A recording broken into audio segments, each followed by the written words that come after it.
ಎಲ್ಲರಿಗೂ ನಮಸ್ಕಾರ. ನಾನು ನಿಮ್ಮ ಡಾಕ್ಟರ್ BK ರಾಮ್ ಪ್ರವೀಣ್, ಜನತಾಯುರ್ವೇದ ಹಾಸನ. ಓಂ ನಮಾಮಿ ಧನ್ವಂತರಿ ಮಾದಿದೇವಂ ಸುರಾಸುರೈರ್ವಂದಿತ ಪಾದಪದ್ಮಂ ಲೋಕೆ ಜರಾರುಗ್ಭಯ ಮೃತ್ಯುನಾಶಂ ಧಾತಾರಮೇಶಂ ವಿವಿಧೌಷಧೀನಾ ಧನ್ವಂತರಿ ರಮಾನಾಥಂ ಸರ್ವರೋಗ ನಿವಾರಕಂ ಆಯುರ್ವೇದ ಪ್ರವರ್ತಾರಂ ವಂದೇ ಪೀಯೂಷದಾಯಕಂ. ಸರ್ವೇ ಜನಾಃ ಸುಖಿನೋ ಭವಂತು, ಸರ್ವೇ ಸಂತು ನಿರಾಮಯ. ಓಂ ಶಾಂತಿ ಶಾಂತಿ ಶಾಂತಿ. ವೀಕ್ಷಕರೇ, ಬೆಳಗ್ಗೆ ಎದ್ದ ತಕ್ಷಣ ವೀಕ್ನೆಸ್ ಅನ್ನಿಸ್ತಾ ಇದೆಯಾ? ಸುಸ್ತಾಗ್ತಾ ಇದೆಯಾ? ಕೈಕಾಲುಗಳು ನೋವು ಬರ್ತಿದೆಯಾ? ಕೈಕಾಲುಗಳು ಬೆಂಡ್ ಬಂದಂಗೆ ಆಗೋದು, ಜುಮ್ಗುಡೋದು, ಸೆನ್ಸೇಷನ್ ಇಲ್ದಲೇ ಇದ್ದಂಗೆ ಅನ್ನಿಸ್ತಾ ಇದೆಯಾ? ಅಥವಾ ಟಾಯ್ಲೆಟಿಗೆ ಹೋದರೆ ಇಂಡಿಯನ್ ಟಾಯ್ಲೆಟ್ ಯೂಸ್ ಮಾಡೋಕ್ಕೆ ಕಷ್ಟ ಆಗ್ತಾ ಇದೆಯಾ? ಅನಿವಾರ್ಯವಾಗಿ ಕಷ್ಟಪಟ್ಕೊಂಡು ಕಮೋಡ್ ಯೂಸ್ ಮಾಡ್ತಾ ಇದ್ದೀರಾ? ಇದಕ್ಕೆಲ್ಲ ಪ್ರಮುಖವಾದ ಒಂದು ಕಾರಣ ಅಂತಂದರೆ vitamin D deficiency, vitamin D ಕೊರತೆ.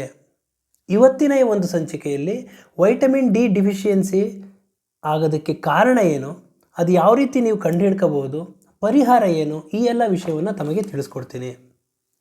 ಪ್ರಪಂಚದಾದ್ಯಂತ ಅತಿ ಹೆಚ್ಚು ಜನರು ಬಳಲ್ತಾ ಇರತಕ್ಕಂಥ ಒಂದು ಸಮಸ್ಯೆ ಅಂದರೆ ವೈಟಮಿನ್ ಡಿ ಡಿಫಿಷಿಯನ್ಸಿಯಿಂದ. ವೈಟಮಿನ್ ಡಿ ಡಿಫಿಷಿಯನ್ಸಿಯಿಂದ ಹಲವಾರು ಸಮಸ್ಯೆಗಳು ಎದುರಾಗ್ತದೆ. ನ್ಯಾಷನಲ್ ಇನ್ಸ್ಟಿಟ್ಯೂಟ್ ಆಫ್ ಹೆಲ್ತ್ ಒಂದು ಸಮೀಕ್ಷೆ ಮಾಡಿದೆ, ಒಂದು ಸರ್ವೆ, ಒಂದು ರಿಸರ್ಚ್ ಮಾಡಿದೆ. ಆ ಒಂದು ರಿಸರ್ಚಿನ ರಿಪೋರ್ಟ್ ಏನು ಹೇಳುತ್ತೆ ಅಂದರೆ, ವೈಟಮಿನ್ ಡಿ ಡಿಫಿಷಿಯನ್ಸಿ ಆದಾಗ ಕೊರತೆ ಆದಾಗ ಅದು ನೇರವಾಗಿ ನಮ್ಮ ಸ್ನಾಯುಗಳ ಮೇಲೆ, ಮಾಂಸಖಂಡಗಳ ಮೇಲೆ, ಮೂಳೆಗಳ ಮೇಲೆ, ಹೃದಯದ ಮೇಲೆ ಪರಿಣಾಮ ಬೀರ್ತದೆ. ರೋಗ ನಿರೋಧಕ ಶಕ್ತಿ ಕಡಿಮೆ ಆಗ್ತದೆ, ಇಮ್ಯುನಿಟಿ ಲೆವೆಲ್ ಕಡಿಮೆ ಆಗ್ತದೆ. ಹಾಗಾಗಿ ಹೆಚ್ಚಾಗಿ ಈ ಒಂದು ವೈಟಮಿನ್ ಡಿ ಡಿಫಿಷಿಯನ್ಸಿ ಆದಾಗ ಹಲವಾರು ಸಮಸ್ಯೆಗಳು ಕಾಣ್ತದೆ. ತೀವ್ರವಾಗಿ ಏನಾದರೂ ಈ ವೈಟಮಿನ್ ಡಿ ಡಿಫಿಷಿಯನ್ಸಿ ಆದಾಗ ಮಕ್ಕಳಲ್ಲಿ ಈ ಒಂದು ಸಮಸ್ಯೆ ಆದಾಗ ರಿಕೆಟ್ಸ್ ಅಂತ ಒಂದು ಕಾಯಿಲೆ ಬರ್ತದೆ. ಆ ಒಂದು ಕಾಯಿಲೆಯಲ್ಲಿ ಮೂಳೆಗಳು ಬಾಗ್ತದೆ, ಬೆಂಡಾಗ್ತದೆ. ಹಾಗಾಗಿ ಇವತ್ತಿನ ಈ ಒಂದು ಸಂಚಿಕೆಯಲ್ಲಿ ವೈಟಮಿನ್ ಡಿ ಡಿಫಿಷಿಯನ್ಸಿ ಆಗಿದೆ ಅನ್ನೋದನ್ನು ಯಾವ ರೀತಿ ಕಂಡುಹಿಡ್ಕೊಳ್ಳೋದು ಅನ್ನೋದನ್ನು ಫಸ್ಟ್ ತಿಳ್ಕೊಳ್ಳೋಣ.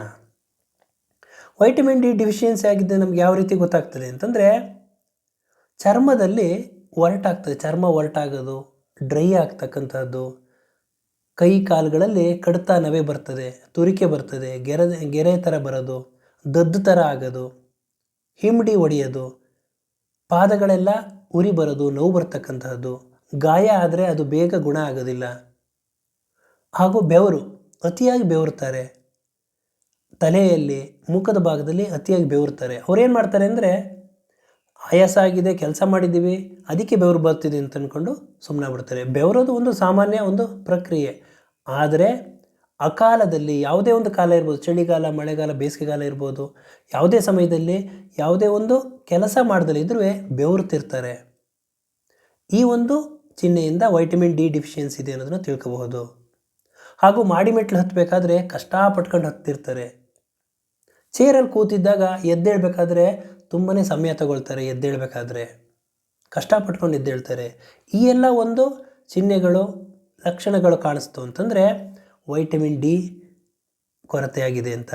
ಇವರಲ್ಲಿ ಗಾಯಗಳಾದರೆ ಬೇಗನೆ ಗುಣ ಆಗೋದಿಲ್ಲ. ಇದಕ್ಕೆ ಪರಿಹಾರ ಏನು ಅಂತಂದರೆ vitamin D supplements, vitamin D ಇರತಕ್ಕಂಥ ಆಹಾರ ಪದಾರ್ಥಗಳನ್ನ ಸೇವನೆ ಮಾಡಬೇಕು. ಪ್ರಮುಖವಾಗಿ ಮೊಟ್ಟೆ, ಮೀನು, ಮಾಂಸ, ಹಾಲು, ಪನ್ನೀರು, ಸೋಯಾಬೀನ್ಸು, ಬಾದಾಮಿ, ಸೋಯಾ ಚಂಕ್ಸ್, ಹಾಗೂ ಈ ಡ್ರೈ ಫ್ರೂಟ್ಸ್ಗಳು, ಹಸಿರು ಸೊಪ್ಪು ತರಕಾರಿಗಳು, ಚೀಸು, ಬಟರು, ಈ ಎಲ್ಲ ಒಂದು ಆಹಾರಗಳನ್ನ ನೀವು ಸೇವನೆ ಮಾಡೋದ್ರಿಂದ, ಹಾಲು ಹಾಗೂ ಹಾಲಿನ ಉತ್ಪನ್ನಗಳು ಸೇವನೆ ಮಾಡೋದ್ರಿಂದ ವೈಟಮಿನ್ ಡಿ ಡಿಫಿಷಿಯನ್ಸಿಯಿಂದ ನೀವು ದೂರ ಆಗ್ಬೋದು. ಪ್ರಮುಖವಾಗಿ ಸೂರ್ಯನ ಎಳೆ ಬಿಸಿಲಿನಲ್ಲಿ ನೀವು ಮೈ ಒಡ್ಡೋದ್ರಿಂದ, ನೀವು ಇರೋದ್ರಿಂದ ವೈಟಮಿನ್ ಡಿ ಡಿಫಿಷಿಯನ್ಸಿಯಿಂದ ನೀವು ದೂರ ಆಗಬಹುದು. ಆದ್ದರಿಂದ ಇವತ್ತಿನ ಈ ಒಂದು ಸಂಚಿಕೆಯಲ್ಲಿ ವೈಟಮಿನ್ ಡಿ ಅಗತ್ಯವಾಗಿ ಬೇಕಾಗಿರ್ತಕ್ಕಂಥ ಒಂದು ಪೋಷಕಾಂಶ.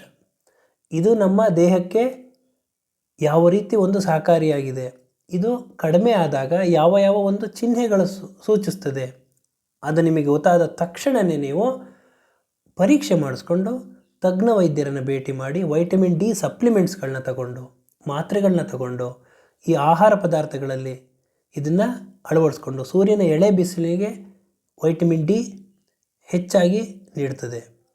ಇದನ್ನೆಲ್ಲ ವಿಷಯವನ್ನು ನೀವು ತಿಳ್ಕೊಂಡು ಆರೋಗ್ಯವನ್ನು ಕಾಪಾಡ್ಕೋಬೇಕು ಅಂತ ಹೇಳ್ತಾ ಇವತ್ತಿನ ಈ ಒಂದು ಸಂಚಿಕೆಯನ್ನು ಮುಗಿಸ್ತಾ ಇದ್ದೀನಿ. ನನ್ನ ಈ ವಿಡಿಯೋ ತಮಗೆ ಇಷ್ಟವಾಗಿದ್ದಲ್ಲಿ ಲೈಕ್ ಮಾಡಿ, ಶೇರ್ ಮಾಡಿ ಹಾಗೂ ನನ್ನ ಎಲ್ಲ ಮುಂದಿನ ವಿಡಿಯೋಗಳಿಗಾಗಿ ಸಬ್ಸ್ಕ್ರೈಬ್ ಮಾಡಿ. ಧನ್ಯವಾದಗಳು.